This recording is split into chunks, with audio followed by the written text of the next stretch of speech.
जय हिंद दोस्तों, कैसे हैं आप सभी। आशा करता हूँ आप सभी बहुत अच्छे होंगे। मैं सब इंस्पेक्टर सचिन कुमार स्वागत करता हूँ आपके अपने चैनल ज्ञान प्रहारी में।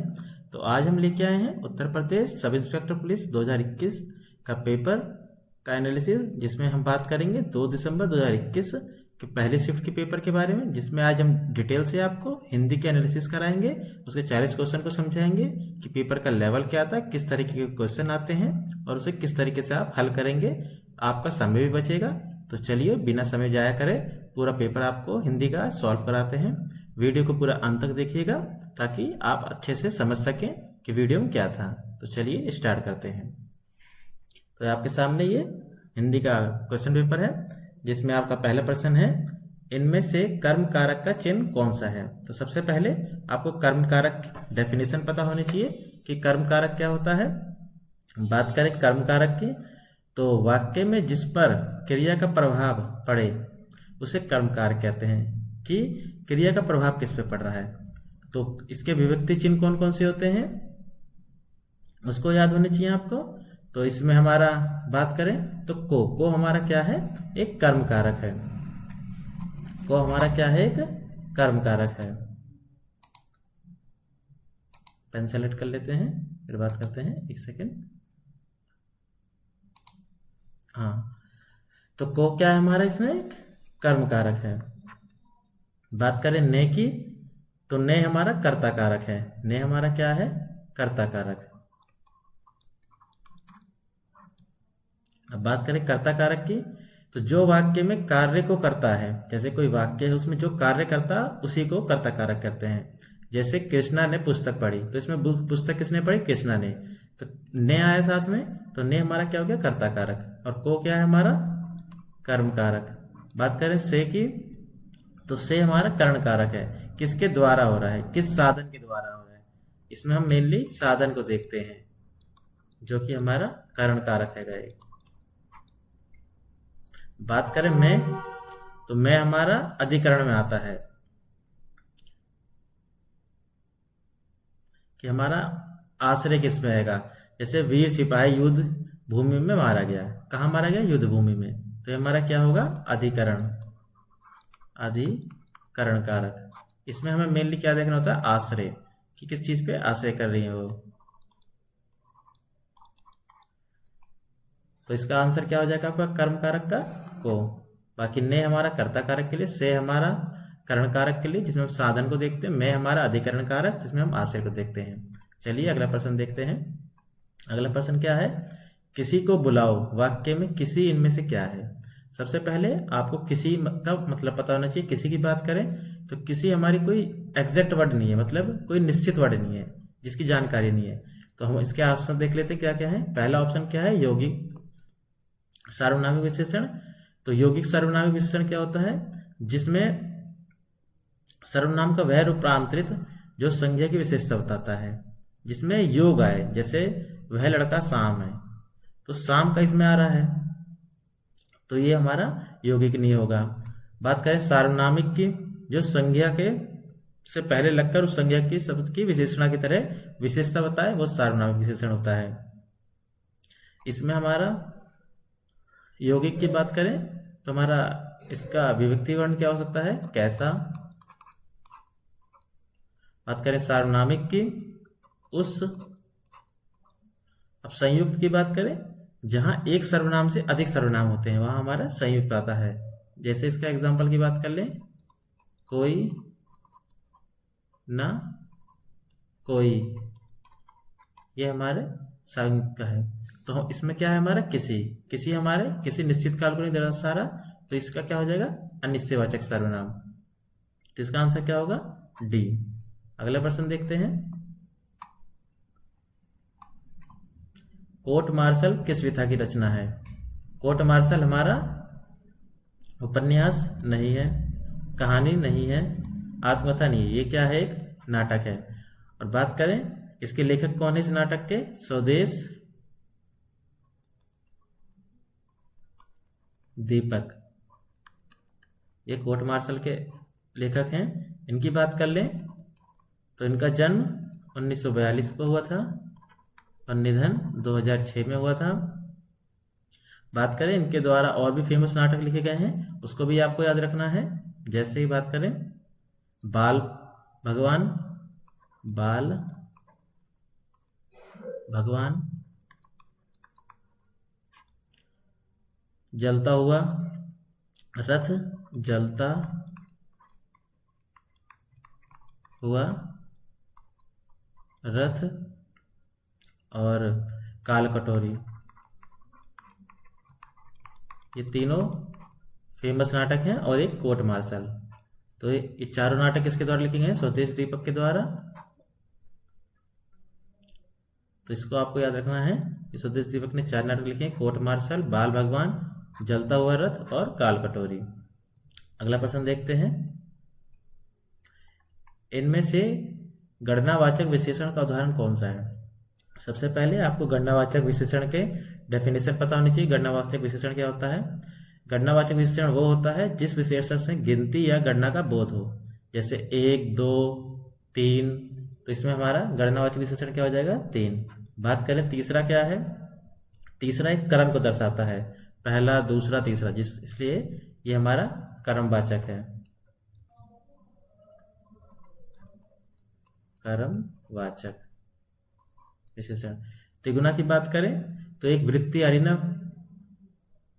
कि एक गोल चक्कर जैसा आता है कि कितने चक्कर लगा लिए, तिगुना, दुगुना, उसके डबल। तो ये हमारा क्या है? वृत्ति, मतलब आवृत्ति वाचक। और तीनों की बात करें तो एक तरह का ग्रुप बना रहे हैं, 2 लोगों का ग्रुप, 3 लोगों का ग्रुप, तो ये क्या हो गया हमारा? संग्रहवाचक। तो इसका आंसर क्या हो जाएगा गणनावाचक का? 3। अगला प्रश्न देखते हैं, इनमें से कौन सी बोली हिंदी भाषा के अंतर्गत नहीं आती है? हिंदी भाषा के अंतर्गत नहीं आती। बांगुरू की बात करें, बांगुरू हमारी पंजाब में बोलने जाने वाली भाषा है, जो कि एक हिंदी प्रदेश का राज्य है। अवधी की बात करें, लखनऊ वगैरह साइड में बोली जाती है, जो कि एक हिंदी प्रदेश की भाषा है। कन्नौजी की बात करें, कन्नौज में बोली जाती है, ये भी हिंदी भाषा। तेलुगु की बात करें तो ये आंध्र प्रदेश में बोली जाती है। कहाँ बोली जाती है? आंध्र प्रदेश में, वहाँ की एक आधिकारिक भाषा है, आधिकारिक भाषा है, इसलिए इसका आंसर क्या हो जाएगा?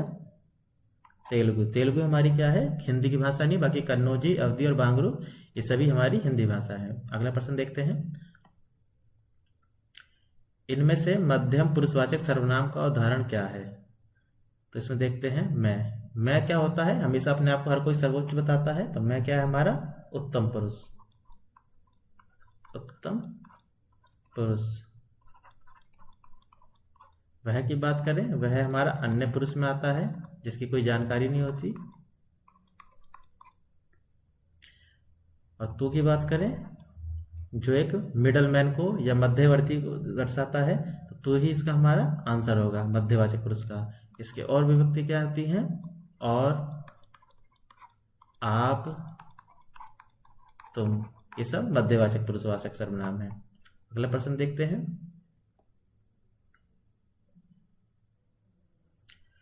इनमें से आलवार महिला संत का नाम क्या था? आलवार महिला का, तो सबसे पहले आपको पता होना चाहिए कि आलवार कौन है। आलवार की बात करें तो दक्षिण भारत का एक वैष्णव संप्रदाय था। आलवार क्या था? एक वैष्णव संप्रदाय था।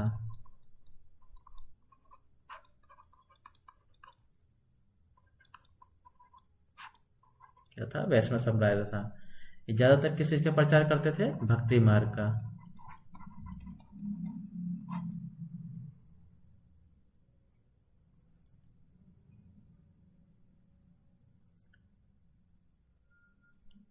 हम बात करें, ये हमारे जो वैष्णव संप्रदाय था, इसमें टोटल 12 लोग थे, जिसमें से अंडाल हमारी एकमात्र नारी थी इन 12 संतों में। कितने संत थे? 12 संत थे, जिसमें हमारी अंडाल एकमात्र नारी संत थी। तो ये किस संप्रदाय से आई? वैष्णव संप्रदाय से। तो अलवाय संत का क्या नाम हुआ? अंडाल। बाद की बात करें गार्गी का, गार्गी हमारे जो वेद पढ़ते थे, वेदक होते थे। अब पाला की बात करें तो ये महर्षि अत्रि की पुत्री थी। और रबिया की बात करें तो राबिया एक मुस्लिम संत थे।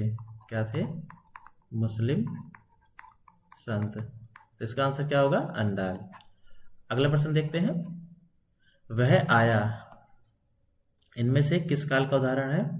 वह आया, ये ऐसा सा लग रहा है पूर्ण हो चुका है, जो वर्तमान में है लेकिन पूर्ण हो चुका है, मतलब कि वो आ चुका है, तो ये पूर्ण हो चुका है, तो इसका आंसर क्या होगा? पूर्ण वर्तमान। बात करें तात्कालिक, जो चीजें अभी वर्तमान में चल रही हैं। संदिग्ध की बात करें, जो चीज काम अभी हो रहा है लेकिन उसमें डाउट है या संदेह बना हुआ है कि काम होगा कि नहीं। सामान्य वर्तमान, जो अभी लगातार चल रहा है। तो इसका आंसर क्या हो जाएगा? पूर्ण वर्तमान, क्योंकि वो आ चुका है, कंप्लीट हो चुका है, तो कंप्लीट पूर्ण वर्तमान। अगला प्रश्न देखते हैं।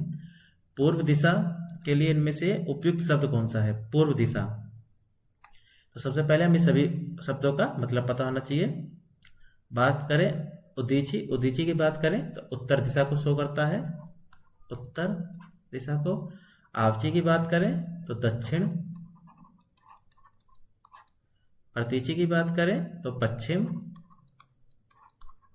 और प्राची की बात करें तो पूर्व दिशा। तो प्राची ही हमारा पूर्व दिशा को शो कर रहा है। आपने सुना होगा एक वाक्य में कि सूर्य उदय की दिशा प्राची होती है। सूर्य उदय की दिशा प्राची होती है, इसलिए इसका आंसर क्या हो जाएगा? प्राची। चलिए अगला प्रश्न देखते हैं। छलिया में प्रयुक्त प्रत्यय इनमें से कौन सा है? तो बात कर लें आया की। आया जैसा कोई प्रत्यय नहीं होता है, तो ये तो हमारा प्रत्यय में आएगा ही नहीं।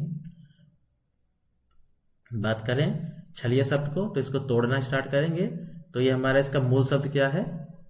छलना। इसका मूल शब्द क्या है? छलना।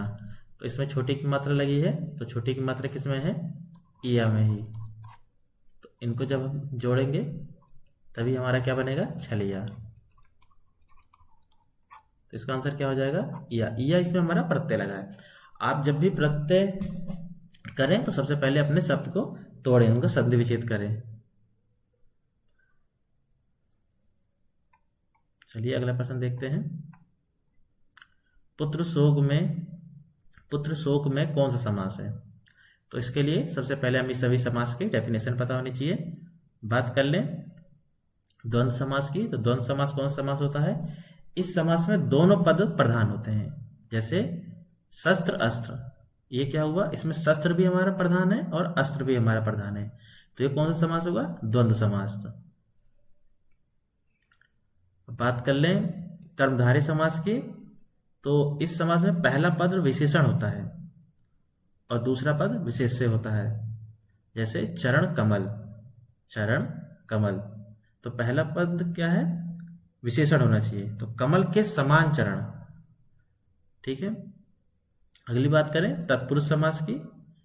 इस समास में प्रथम पद गौण तथा द्वितीय पद प्रधान होता है, मतलब तत्पुरुष में पहला जो शब्द होता है वो कम वैल्यू रखता है, दूसरा शब्द क्या होता है? सुप्रीम होता है, प्रधान होता है। जैसे चर्म रोग, चर्म का रोग। जन्मांत, जन्म से अंधा, तो इसमें क्या है? पुत्र शोक। पुत्र शोक है तो मतलब पुत्र के लिए शोक, तो इसमें शोक करा जा रहा है, तो इसमें कौन सा जाएगा हमारा प्रधान शब्द? रोग। तो इसका आंसर क्या होगा हमारा? तत्पुरुष समास। अव्ययभावी समास की बात करें, इस समास में पहला पद अव्यय होता है और पहला पद प्रधान भी होता है। जैसे यथा योग्य, योग्यता के अनुसार, तो इसमें आपका आंसर क्या हो जाएगा पुत्र शोक के लिए? तत्पुरुष समास।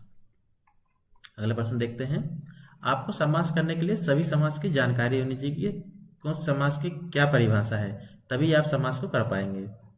अगला प्रश्न देखते हैं। इनमें से किसका उच्चारण स्थान ओष्ठ है?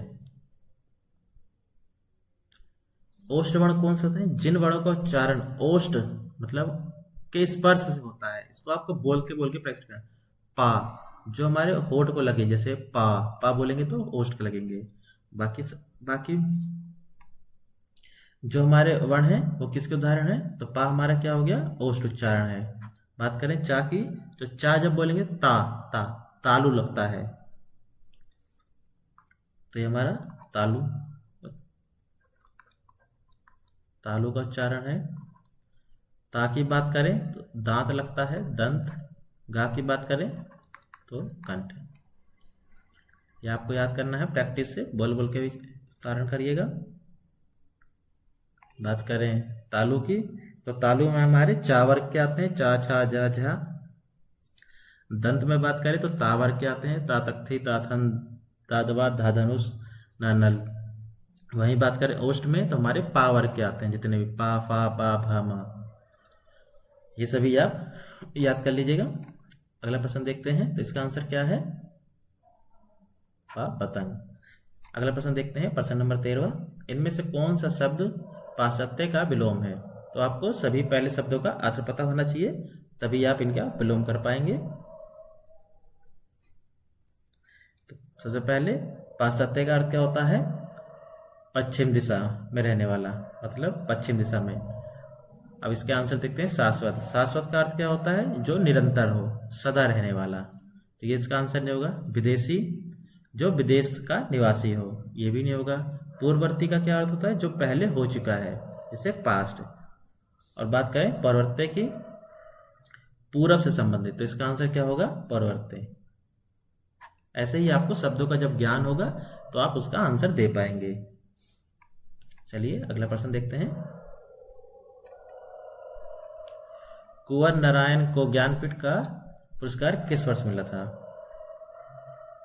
सबसे पहले कुंवर नारायण की बात करें, ये किस समय के कवि थे?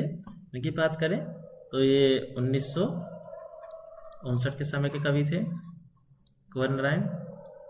इनका जन्म की बात करें तो इनका जन्म 1927 में, जबकि निधन 2017 में हुआ था। इनकी काफ़ी सारी रचनाएं फेमस हैं, जैसे कि काव्य में बात करें तो चक्रव्यूह, चक्रव्यूह।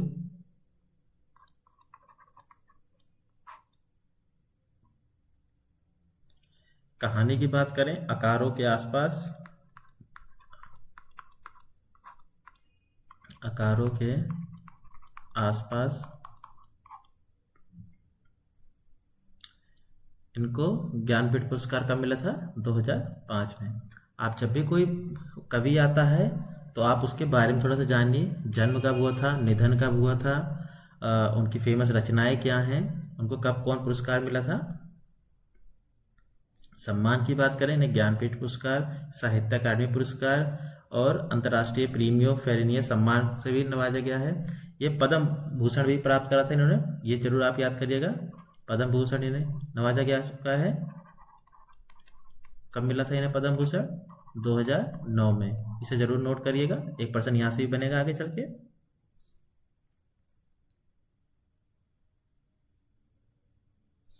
चलिए अगला प्रश्न देखते हैं। और सबसे पहले अगर बात करें ज्ञानपीठ पुरस्कार की तो किसको मिला था? सुमित्रा नंदन पंत को। किसको मिला था? सुमित्रा नंदन पंत को। किसके लिए मिला था? चितंबरा के लिए। और कब मिला था? 1968 में। ऐसे ही एक ही प्रश्न से 4 प्रश्न बनाइए तो आपको काफ़ी आसानी होगी तो याद रखने में। अगला प्रश्न देखते हैं। इनमें से श्री गुरु ग्रंथ साहब का संकलन किसने किया? तो इसका उत्तर क्या होगा? गुरु अर्जुन देव ने। गुरु अर्जुन देव ने इसका संकलन किया था गुरु ग्रंथ साहब का। आपको इसको याद करना पड़ेगा। बाकी और बात कर लेते हैं गुरु ग्रंथ साहब की। तो गुरु अर्जुन देव इसके कौन से गुरु थे? तो ये हमारे 5वें गुरु थे। बात करें गुरु ग्रंथ साहब की तो ये सिख समुदाय का एक प्रमुख धर्म ग्रंथ है। इसे आदि ग्रंथ भी कहते हैं। क्या कहते हैं? आदि ग्रंथ भी कहते हैं। इसका पहला प्रकाशन की बात करें तो 30 अगस्त 1604 में हुआ था। इसमें टोटल कितने पृष्ठ हैं? टोटल कितने पन्ने हैं? 1430 टोटल पन्ने हैं। इसमें क्या है, इसमें सिख गुरुओं के उपदेश दिए हुए हैं, 30 अन्य संतों और मुस्लिम भक्तों की वाणी सम्मिलित है। बात करें अन्य गुरु की तो श्री गुरु हरिगोविंद सिंह देव जी, ये छठे गुरु थे सिखों के। गुरु गोविंद सिंह 10वें गुरु थे। वहीं गुरु नानक देव प्रथम गुरु थे। ये जरूर याद रखिएगा, ये प्रथम, ये 10वें और ये छठे। तो गुरु गोविंद सिंह छठे सिख गुरु थे, गुरु अर्जुन देव 5वें, गुरु गोविंद सिंह 10वें और गुरु नानक देव फर्स्ट। कई बार ये पेपर में पूछ लेते हैं। आइए अगला प्रश्न देखते हैं। प्रथम राजभाषा आयोग के अध्यक्ष इनमें से कौन थे? तो कौन थे? बीजी खैर। बीजी खैर कौन थे? प्रथम राजभाषा आयोग के अध्यक्ष थे। बीजी खैर का पूर्ण नाम सबसे पहले पूछा जाएगा, तो क्या नाम था? बाल गंगाधर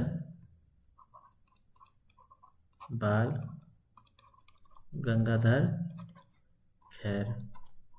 अब इनके बारे में जान होनी चाहिए।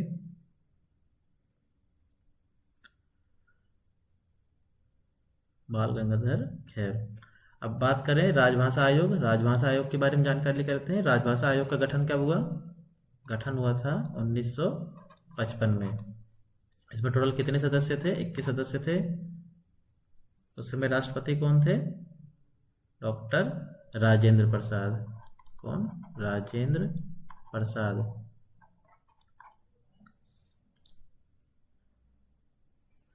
और सदस्यों की बात कर लें, पी सुब्रमण्यन कौन थे? भारत के संविधान सभा के सदस्य थे।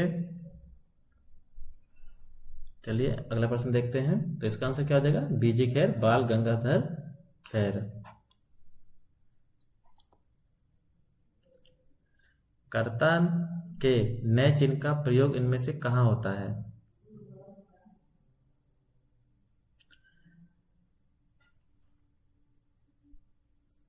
इसमें हम बात करेंगे सभी पहले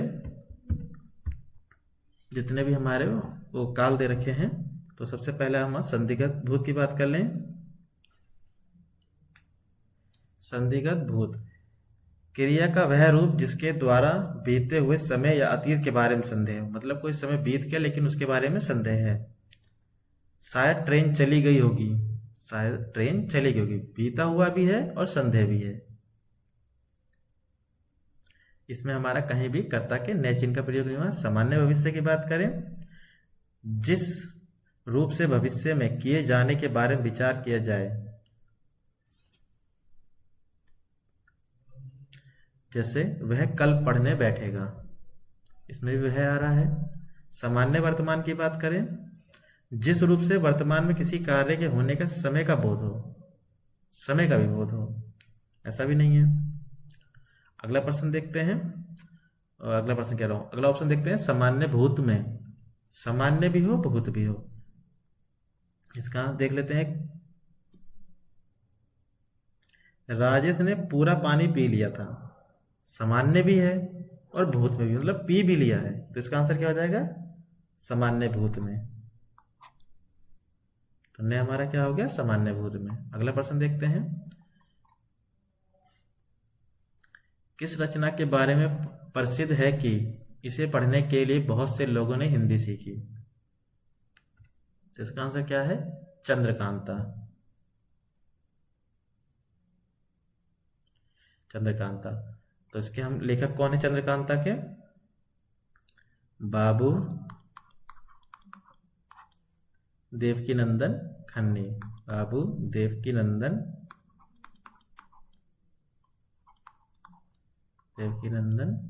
खन्नी इसके एक लेखक हैं। चंद्रकांता की रचना कब हुई थी? ये भी जानकारी होनी चाहिए आपके पास।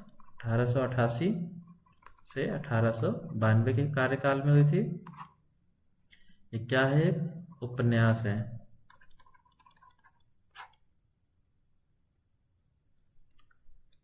अन्य विकल्प देख लेते हैं। गोदान। गोदान की बात करें तो इसके लेखक प्रेमचंद हैंगे। अद्भुत लाश, इसके लेखक गोपाल राम गहमरी हैं। परीक्षा गुरु लाला श्रीनिवास दास। इसमें सबसे इंपॉर्टेंट क्या है? हमारी गोदान। इसे जरूर याद करिएगा, प्रेमचंद के द्वारा लिखी गई थी,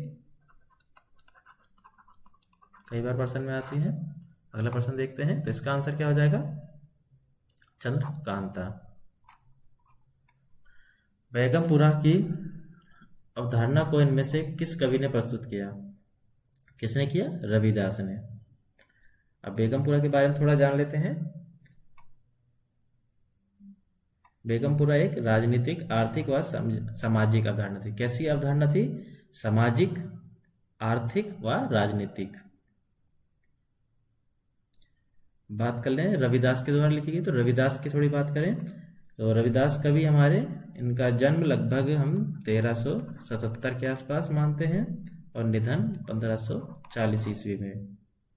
ये कहाँ के रहने वाले थे? ये वाराणसी, उत्तर प्रदेश के रहने वाले थे। इनकी प्रमुख रचनाएं काफ़ी सारी हैं। प्रभु जी तुम चंदन हम पानी, भाई रे राम कहाँ है मोही बताओ। इनकी काफ़ी अच्छी रचनाएं हैं। कबीरदास की बात करें तो ये निर्गुण काव्य धारा के कवि थे। तुलसीदास की बात करें तो राम भक्ति काव्य धारा के कवि थे। सूरदास की बात करें तो कृष्ण काव्य धारा के कवि थे। ये जरूर याद रखिएगा, पूछा जाता है। कबीरदास निर्गुण,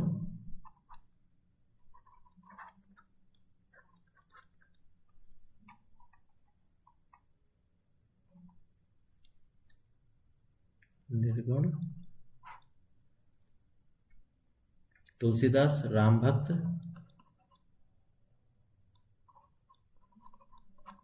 सूरदास कृष्ण। तो इसका आंसर क्या होगा? रविदास। अगला प्रश्न देखते हैं। राम लक्ष्मण से पत्र लिखवाता है, इस वाक्य में क्रिया का कौन सा रूप है? कौन सा रूप है? प्रेरणार्थक क्रिया। सभी का पहले आंसर देख लेते हैं। संयुक्त क्रिया, ऐसी क्रिया जो दो अलग अलग क्रियाओं के मिलने से बने हुए संयुक्त क्रिया। जब दो क्रिया मिलती हैं तो एक संयुक्त क्रिया। बच्चा खाना खाता है, बच्चा खाना खाता है। पूर्णकालिक क्रिया बात करें, जब कर्ता के द्वारा एक क्रिया को पूर्ण करने के बाद दूसरी क्रिया संपन्न होती है, तो वो हमारी कौन सी होती है? पूर्णकालिक क्रिया। अपूर्ण क्रिया कौन सी होती है? कई बार वाक्य में क्रिया के होते हुए भी उसका अर्थ स्पष्ट नहीं होता, जैसे महात्मा गांधी थे, वह हैं। इसमें प्रेरणार्थक। और प्रेरणार्थक की क्या डेफिनेशन होती है, क्या परिभाषा होती है? जब कर्ता किसी कार्य को स्वयं ना करके किसी दूसरे को कार्य करने की प्रेरणा दे तो उसे प्रेरणार्थक। तो इसमें क्या करा है? राम लक्ष्मण से पत्र लिखवा था, राम ने प्रेरणा दी लक्ष्मण को पत्र लिखने की, तो इसका आंसर क्या हो जाएगा? प्रेरणार्थक क्रिया। ऐसे ही आप जब हर एक क्रिया या हर एक सर्वनाम की परिभाषा को जानते रहेंगे तो आप आसानी से इसका जवाब दे सकेंगे। अगला प्रश्न देखते हैं। इनमें से कौन सा शब्द लक्ष्मी का पर्यायवाची नहीं है? सबसे पहले आपको लक्ष्मी का अर्थ होना चाहिए पता। लक्ष्मी का अर्थ सबको ही पता होगा, दौलत, पैसा। और इसके पर्यायवाची, लक्ष्मी के पर्यायवाची क्या क्या है? चंचला, टिकती थोड़ी, कहते नहीं कि लक्ष्मी चंचल है। इंदिरा, अमला, ये सब इसके पर्यायवाची हैं। और भी इसके पर्यायवाची हैं, पद्मा, कमला, ये सभी क्या है? लक्ष्मी के पर्यायवाची हैं। तो इंदिरा भी इसमें हमारे पर्यायवाची हो गया, अमला हो गया और चंचला। भारती इसका पर्यायवाची नहीं है, तो यही हमारा इसका आंसर है। बात कर लें भारती का। भारती का अर्थ है देवी सरस्वती। इसके पर्यायवाची शब्द हंसवाहिनी, शारदा, भागेश्वरी, ये सब भारती के पर्यायवाची हैं। भारती का अर्थ क्या होता है? स्वर और वाणी। आइए अगला प्रश्न देखते हैं। इस चिन्ह का क्या कहा जाता है? इस चिन्ह को अर्धविराम कहा जाता है। आपको सभी चिन्ह के पहचान होनी चाहिए। तो बात करें पूर्ण विराम, पूर्ण विराम हमारा ऐसा होता है, पाई डंडा। निर्देशक की बात करें, ये हमारा निर्देशक होता है। अल्प विराम की बात करें, कोमा। और अर्धविराम हमारा सेमीकोलन, कोमा। ऐसे ही आपको सभी चिन्ह की पहचान होनी चाहिए। प्रश्नवाचक, ये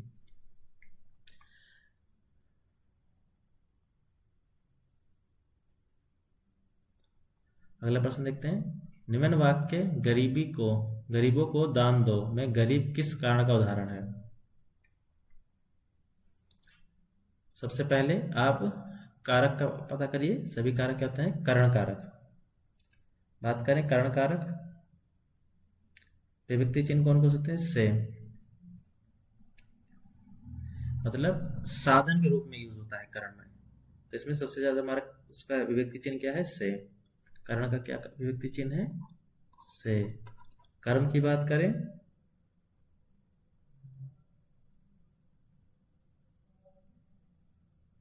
कर्म में हम ने लेते हैं। संप्रदान की बात करें, इसका विभक्ति चिन्ह होता है को, के, लिए। देना होता है, संप्रदान का मतलब कोई चीज देना। जब किसी भी वाक्य में कुछ दिया जाए या कुछ किया जाए तो उसे संप्रदान कारक होता है। तो इसमें हमारा क्या प्रश्न है? गरीबों को दान दो, मतलब इसमें देने की बात हो रही है, तो इसका आंसर क्या होगा? संप्रदान। और अपादान कारक क्या बात का चिन्ह क्या होता है? से। इसमें क्या होता है? अलगाव का भाव आता है। इसमें जब हम वाक्य को पढ़ेंगे तो इसमें हमें एक अलगाव का भाव आएगा। जैसे उदाहरण के तौर पे, राज घोड़े से गिर पड़ा, मतलब घोड़े से अलग हो गया ना, आसमान से बूंदे गिरी, आसमान से बूंदे इधर आ गई, इसमें अलगाव का भाव आएगा। एक गद्यांश दिया हुआ है, इसे आप पढ़ेंगे और इसमें सभी प्रश्न को पढ़ेंगे। तो इसे जल्दी से पढ़ लेते हैं।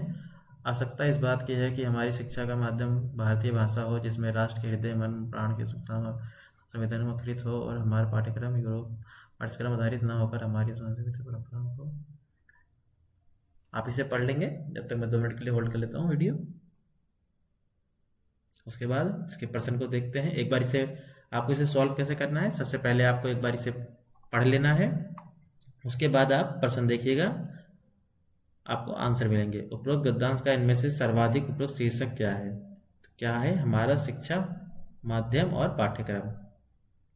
कैसे? ऊपर पूरे पैराग्राफ में शिक्षा की बात करी गई है।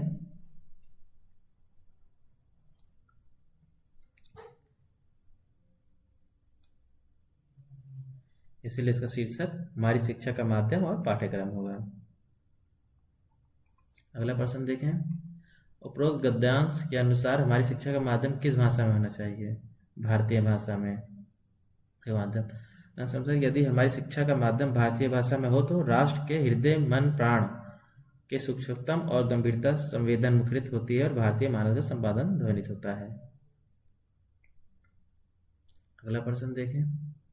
उपरोक्त गद्यांश के अनुसार हम किस तरह के जीवन प्रवाह से दूर होते जा रहे हैं? हम राष्ट्रीय परंपरा से ही नहीं, सामाजिक जीवन प्रवाह से भी दूर होते जा रहे हैं। क्यों? क्योंकि हम पश्चिमी शिक्षा हमारी नई पीढ़ी को भीतर से खोखली करती जा रही है, जिस कारण से हमें अपने घर, देश के प्राणी भी बेपहचाने और अजीब से लगने लगे हैं। इसलिए हम अपनी ही संस्कृति को भूलकर पश्चिमी संस्कृति को अपना रहे हैं। इसलिए गद्यांश के अनुसार हम राष्ट्रीय परंपरा से ही नहीं, सामाजिक जीवन से भी दूर होते जा रहे हैं। उपसर्ग इनमें से कहाँ जोड़ा जाता है? शब्दों से पहले, शब्दों के बीच में, शब्दों के अंत में, वाक्य के अंत में। तो उपसर्ग शब्द के शुरुआत में जुड़ते हैं और मूल शब्द का अर्थ बदल देते हैं। उपसर्ग कौन होते हैं? उपसर्ग वो होते हैं जो मूल शब्द में जुड़ के उसके शब्द का अर्थ ही बदल देते हैं। जैसे पका, अब इसमें हम अध लगा देंगे तो क्या हो जाएगा? अध पका। अब हम अगला शब्द है मूल लायक, अब इसमें हम ना लगा दें तो ये नालायक हो जाएगा। ऐसे ही जब हम शुरू में लगाएंगे तो हमारे शब्द का अर्थ बदल जाता है, वही उपसर्ग होते हैं।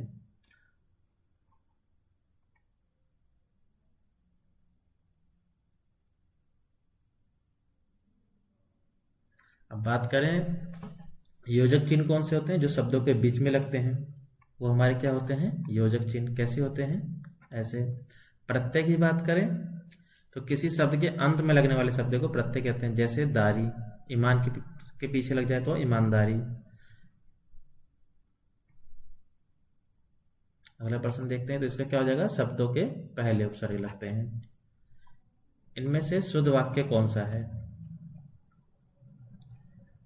पढ़ते हैं। मेरे को जाना है। मेरे को कहाँ जाना है? क्लियर, राम के अनेकों नाम है। मैंने पुस्तक पढ़ा, मैंने पुस्तक पढ़ी। क्यों? क्योंकि जो इस पुस्तक क्या है, एक स्त्रीलिंग है।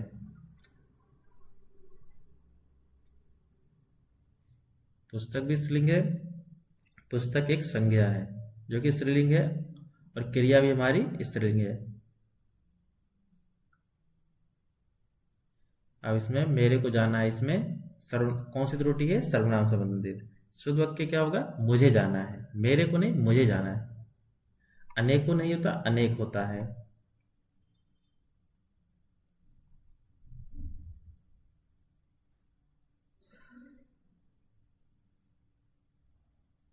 इसमें मैंने पुस्तक पढ़ा नहीं होगा, मैंने पुस्तक पढ़ी। मैंने पुस्तक पढ़ा, मैंने पुस्तक पढ़ी। तो इसका आंसर क्या हो जाएगा? डी। इसमें अनेक आएगा, इसमें मुझे आएगा, पढ़ी। तो ये हमारा सही आंसर है। अगला प्रश्न देखते हैं। इनमें से कौन से कवि अष्टछाप में सम्मिलित नहीं है? सबसे पहले आपको अष्टछाप कवि के बारे में पता होना चाहिए, कौन कौन से हैं। कुंभदास, सूरदास, गोविंद स्वामी, नंददास, छीत स्वामी, परमानंद दास, कृष्णदास और चतुर्भुज दास। ये 8 हमारे अष्ट छाप कवि आते हैं। तो इसमें से हमारे कौन से नहीं हैं? हरिदास कवि हमारे अष्ट छाप कवि नहीं है।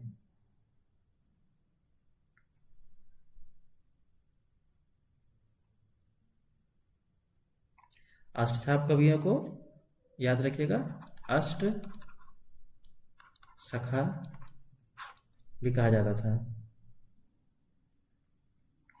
अगला प्रश्न देखते हैं। पंचामृत में इनमें से कौन सा समास है? तो आपको पहले ही बता चुके हैं, द्वंद्व समास, जिसमें दोनों पद प्रधान, तन मन। अगला कौन सा है? तत्पुरुष। तत्पुरुष समास होता है, इसमें प्रथम पद गौण तथा द्वितीय पद प्रधान होता है, जैसे चर्म रोग। और अव्ययभावी समास कौन सा होता है? इस समास में पहला पद अव्यय तथा और पहला पद प्रधान भी होता है, जैसे यथोयोग्य। और द्विगु समास की डेफिनेशन क्या है? इस समास में पहला पद संज्ञावाचक विशेषण होता है और दूसरा पद उसका विशेष्य होता है। तो पंच अमृत, तो पहला पद क्या है? संख्या भी है, विशेषण भी बता रहे किसके? अमृत का। तो इसमें क्या हो जाएगा? द्विगु समास। आपको समास की परिभाषाएं पता होनी चाहिए। अगला प्रश्न देखते हैं। महत् में कौन सा प्रत्यय है? अब प्रत्यय क्या होता है? प्रत्यय जो शब्द पीछे लगे। उपसर्ग क्या होता है? जो शब्द पहले लगे। योजक शब्द क्या होता है? जो बीच में लगे चिन्ह के रूप में। तो महत् में कौन सा प्रत्यय? मैं तो हमारा पहला वर्ड है, ये नहीं होगा। वा, ता नहीं होगा, कोई शब्द नहीं बनेगा। महत् ये खुद हमारा, तो ता हमारा क्या है? प्रत्यय। आपको शब्द तोड़ना है, जैसे महत्व, महत्व, महत्व, ऐसे ही शब्द जब आप तोड़ेंगे तो आपको चीजें पता लगेंगी। प्रत्यय की बात करें, प्रत्यय 2 प्रकार के होते हैं, कृत प्रत्यय और ददित प्रत्यय। कृत में कौन कौन से जाते हैं? अक, अन, अना, अनिय, आ, आई। और तदित में आई, आइन। ऐसी आप याद रख सकते हैं। अगला प्रश्न देखते हैं। इनमें से हानुस नाटक के लेखक कौन है? कौन है? भीष्म साहनी। हानुस नाटक के लेखक कौन है? भीष्म साहनी। क्या है ये? हानुस नाटक है, लेखक भीष्म साहनी है। हानुस कौन है? इसमें मुख्य पात्र है हानुस। भीष्म साहनी की बात कर ले लेखक की, तो इनका जन्म 1915 में हुआ था। कहां पर हुआ था? रावलपिंडी में। इनकी और भी फेमस रचनाएं हैं। भाग्य रेखा, पहला पाठ, भटकती राख। नाटक की बात करें तो इनके और 2-3 नाटक फेमस हैं, उन्हें भी याद रखिएगा। एक तो हानुस है, कबीरा खड़ा बाजार में सबसे फेमस, कबीरा खड़ा बाजार में, माधवी गुलेल का खेल, गुलेल का खेल, ये सभी इनके नाटक हैं। कबीरा खड़ा बाजार में, हानुस, माधवी, गुलेल का खेल। अगला प्रश्न देखते हैं। तो इसका आंसर क्या हो जाएगा? हानुस किसके लेखक कौन है? भीष्म साहनी। हानुस कौन है? मुख्य पात्र है। सब में व्यक्त रहने वाला वाक्यांश के इनमें से उपयुक्त शब्द कौन सा है? सर्वव्यापी गलत है, सर्वव्यापी नहीं बन रहा। सर्वव्यापी शब्द उपयुक्त है। सब में व्यक्त रहने वाला कौन था? सर्वव्यापी। कुछ ऐसे पद या शब्द होते हैं जो अपने में पूरे एक वाक्य या वाक्यांश का अर्थ रखते हैं। अनेक शब्दों के लिए एक शब्द भी इन्हें कहा जा सकता है।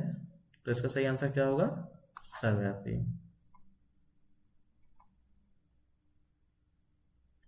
इससे कुल एग्जाम्पल देख लीजिए। अधिकार या कब्जे में आया हुआ, अधिकृत। घूम फिर कर सौदा बेचने वाला, फेरी वाला। अगला प्रश्न देखते हैं। इनमें से कौन सी भाषा भारोपीय परिवार की भाषा नहीं है?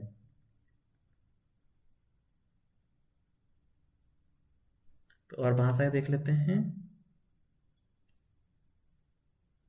भारोपीय परिवार या भारत यूरोप के परिवार की भाषा, इसमें कौन कौन सी भाषा है हमारी? संस्कृत, लैटिन, ग्रीक, अंग्रेजी, जर्मन, फ्रांसीसी, मराठी। मराठी हमारी भारतीय यूरोपीय की भाषा है। गुजराती भी शामिल है, सिनेली भी शामिल है, हिंदी भी शामिल है, मलयालम नहीं है। यही इसका आंसर है। मलयालम की बात करें तो मलयालम हमारी द्रविड़ द्रविड़ द्रविड़ भाषा परिवार की भाषा है, जो कि हमारे दक्षिण भारत से संबंधित है। दक्षिण भारत। अगला प्रश्न देखते हैं। इनमें से अल्प विराम का चिन्ह कौन सा है? अल्प विराम का चिन्ह ये है। और चिन्ह की बात कर लें तो ये हमारा विस्म आदि बोधक, विस्मय आदि बोधक, जिसे एक्सक्लेमेशन साइन भी कहते हैं, प्रश्नवाचक चिन्ह, योजक चिन्ह। भाषा की सबसे छोटी इकाई को क्या कहा जाता है? क्या कहा जाता है? वर्ण।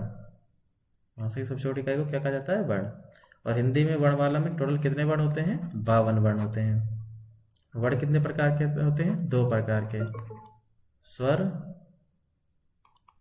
और व्यंजन। ये याद रखिएगा। इसका आंसर क्या हो जाएगा? वर्ण। इनमें से कौन सा शब्द तत्वभाव नहीं है? सबसे पहले आपको तत्वभाव पता होना चाहिए क्या होता है। संस्कृत के वे शब्द जो हिंदी में आकर बदल गए हैं उन्हें तत्व शब्द कहते हैं। वो शब्द जो संस्कृत में कुछ और थे, हिंदी में आके, जैसे कौवा, घड़ी, धीरज, भजा, ये सब क्या है? तत्व शब्द। तो इनमें शब्द देख लेते। ताला। ताला हमारा एक देशज शब्द है। कौन सा शब्द है? देशज।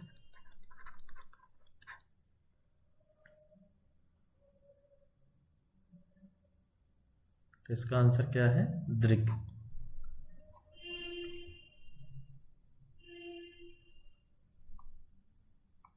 दृग हमारा एक तत्सम शब्द है जो कि आके नहीं बदला है। अगला प्रश्न देखते हैं। घी के दिए जलाना मुहावरे का अर्थ क्या है? विवाह करना, उत्सव मनाना, दिवाली मनाना। इसका क्या है? अप्रत्याशित लाभ पर प्रसन्न होना। प्रदीप की नौकरी लगने के बाद प्रदीप ने अपने घर में घी के दिए जलाए।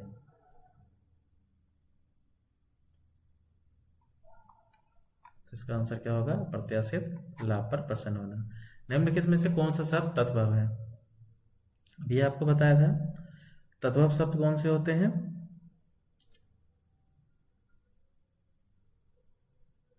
जो शब्द संस्कृत से हिंदी में आके बदल गए हैं वो हमारे तत्वभाव शब्द होते हैं। और तत्सम शब्द कौन से होते हैं? जो शब्द ज्यों के त्यों हैं वो आज भी तत्सम शब्द कहलाते हैं। धात्री, यह भी संस्कृत में है। धोलिका, द्विवेदी, दिवाली। दिवाली हमारा क्या है? एक तत्वभाव शब्द है जिसका तत्सम रूप क्या है? दीपावली। तो इसका आंसर क्या होगा? दिवाली। आइए आखिरी प्रश्न देखते हैं। इनमें से कौन सा व्यंजन संयुक्त व्यंजन का उदाहरण है? संयुक्त व्यंजन क्या होते हैं?